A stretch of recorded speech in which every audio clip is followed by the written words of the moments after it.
Bonjour tout le monde, bienvenue dans cette première capsule de mon cours d'initiation à l'histoire de la civilisation occidentale. Mon nom est Guillaume Brodenken. Aujourd'hui, on se lance dans les concepts de base en histoire et on commence avec le concept primaire, celui à la source de tout, ce qu'on va faire durant cette session, c'est-à-dire le concept d'histoire. Ça semble simple, ça semble le concept de base, mais ça vaut la peine de réfléchir à l'histoire. Première question, qu'est-ce que l'histoire? Excellente question. Hein. Quand on fait quelque chose, on se pose la question qu'est-ce qu'on fait? Je vous amènerai sur ce terrain. Il faut se poser la question en histoire. Il y a tout le temps une espèce de tension qui existe entre l'histoire avec un grand H et l'histoire avec un petit H.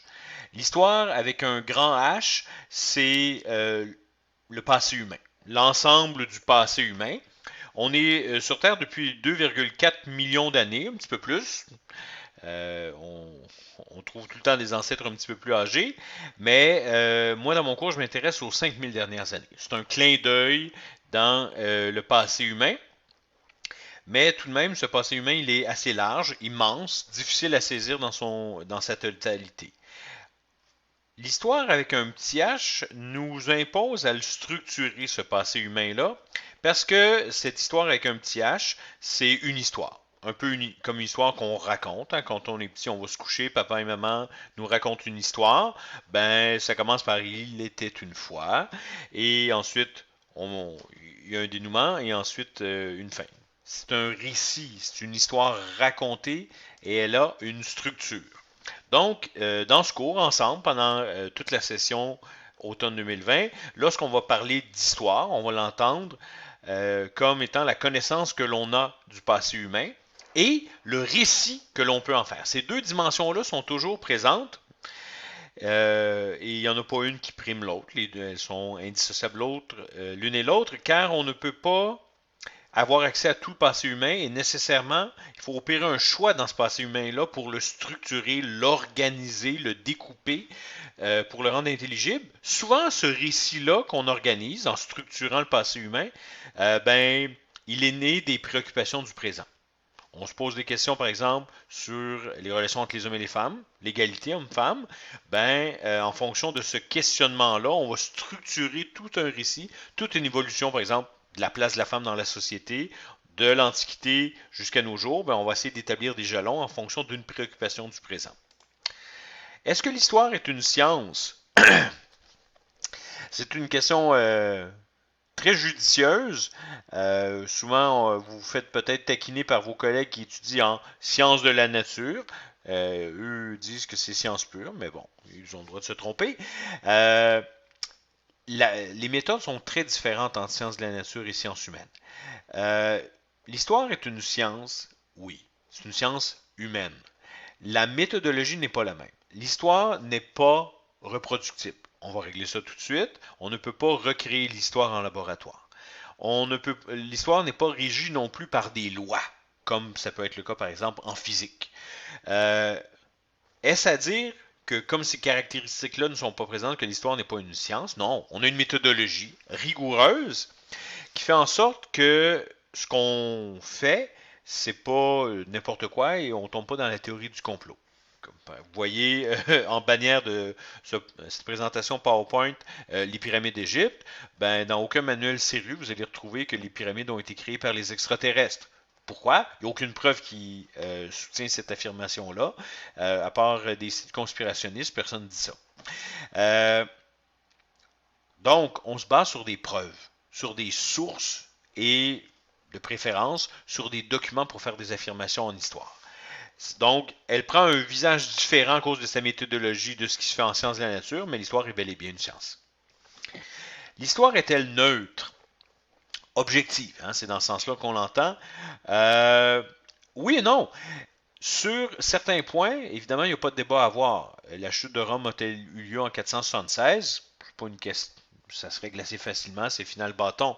Cependant, est-ce que l'histoire, elle est objective dans ses interprétations? Non.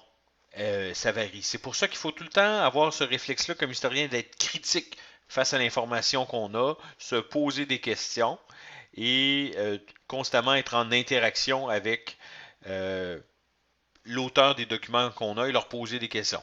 Qui êtes-vous? Est-ce que vous êtes en lien avec les événements qui sont narrés là? Avez-vous un intérêt dans ce qui est sujet à débat? C'est un réflexe à avoir en sciences humaines. Maintenant, je me redéplace au haut de l'écran.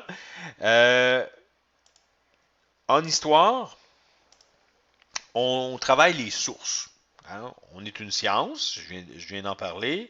On travaille avec la question des sources. Notre travail d'historien, il est basé sur l'analyse critique de sources. Parfait. Qu'est-ce que ça veut dire? Ça veut dire qu'on pose des questions à nos sources d'information, à des documents. Il en existe deux types. C'est important de les connaître. Le premier de ces types-là, c'est la source primaire. Une source primaire, c'est un document réalisé par une personne qui témoigne d'un événement et ou d'une époque X. Dans le cas que j'ai choisi, l'exemple que j'ai choisi pour illustrer la source primaire, c'est une enluminure du Moyen Âge. J'aurais pu prendre une panoplie de documents. J'aurais pu prendre un traité politique, le traité de Paris par exemple, ou la Magna Carta de 1215. J'aurais pu prendre le journal d'Anne Frank, récit d'une jeune juive pendant l'occupation durant la Deuxième Guerre mondiale. J'aurais pu traiter, je pourrais aussi prendre la lettre que votre grand-père a écrite à votre grand-mère pour lui faire sa demande, sa grande demande en mariage, parce que il n'y a pas de catégorie de sources, il n'y en a pas des bonnes des mauvaises. Ce sont des témoignages du passé, que ce soit l'échelle très très personnelle, hein, des gens qui ne sont pas des grands personnages historiques nécessairement, mais ils témoignent d'une époque et d'un passé. Deuxième type de source, ce sont des sources secondaires. Qu'est-ce qu'une source secondaire? Vous allez en rencontrer passablement durant cette session. C'est un document spécialisé qui analyse ou synthétise des connaissances historiques et qui est basé sur des sources primaires. L'exemple que j'ai retenu, lui aussi vous allez le connaître et le fréquenter assidûment, c'est votre manuel. Le manuel du cours, Histoire de la civilisation occidentale, c'est un document spécialisé qui analyse ou synthétise des connaissances historiques. Dans le cas du manuel de M. Langlois, on y retrouve une quantité de sources primaires en extrait, mais il a fait une recherche complète et sérieuse. Vous allez aussi faire une recherche complète et sérieuse dans mon cours. Vous allez fréquenter la bibliothèque, emprunter des livres spécialisés sur le sujet de notre travail d'histoire. Vous allez emprunter une source secondaire. Vous allez, je le sais, vous rendre sur Wikipédia pour faire une recherche vite, sur le fly. Wikipédia, c'est une source secondaire. C'est un document spécialisé, une encyclopédie en ligne, qui analyse ou synthétise des connaissances historiques. Il y en a une panoplie. Enfin, là, je sors de l'ombre, je m'en vais dans les pyramides. Je pense que ça va me faire du bien. Maintenant, on va parler des mesures du temps de l'histoire pour conclure cette capsule sur l'histoire. On varie d'échelle en histoire, hein, mais nécessairement, comme on organise le temps et on le structure, on a besoin de le mesurer ce temps-là.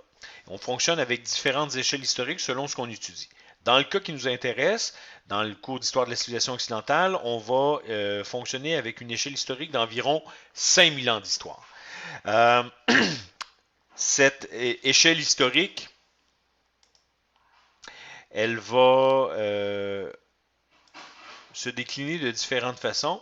Par tradition, quand on fait l'histoire de la civilisation occidentale, on se promène avec, au travers, 4 grandes périodes historiques d'inégale consistance. La première, c'est la plus longue, c'est l'Antiquité. Elle débute vers 3000 avant Jésus-Christ et se termine en 476. Vous remarquerez à côté du nom de la période, il y a des dates charnières, des années. Ce sont des grands événements fondateurs qui inaugurent le début et la fin de la période historique.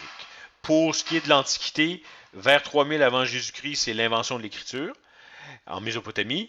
Et 476, ça correspond à la chute de l'Empire romain d'Occident, bien entendu. Deuxième période historique, le Moyen Âge, qui s'étire de 476 à 1453, un millénaire d'histoire.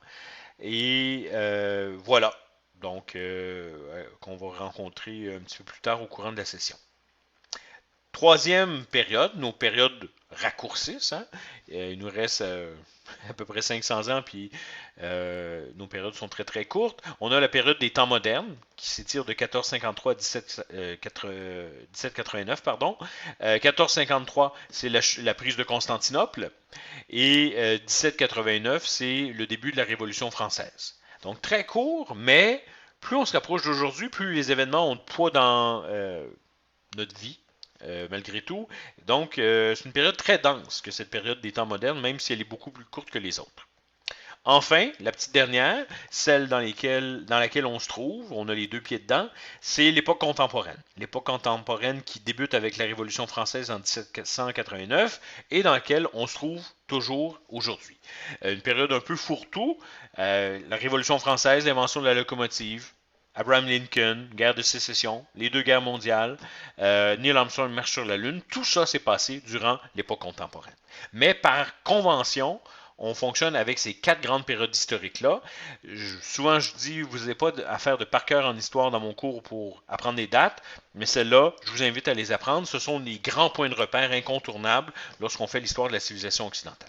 C'est ce qui clôt cette première capsule méthodologique sur le concept d'histoire. Il y en aura d'autres. Je vous souhaite une bonne fin de journée. Au revoir.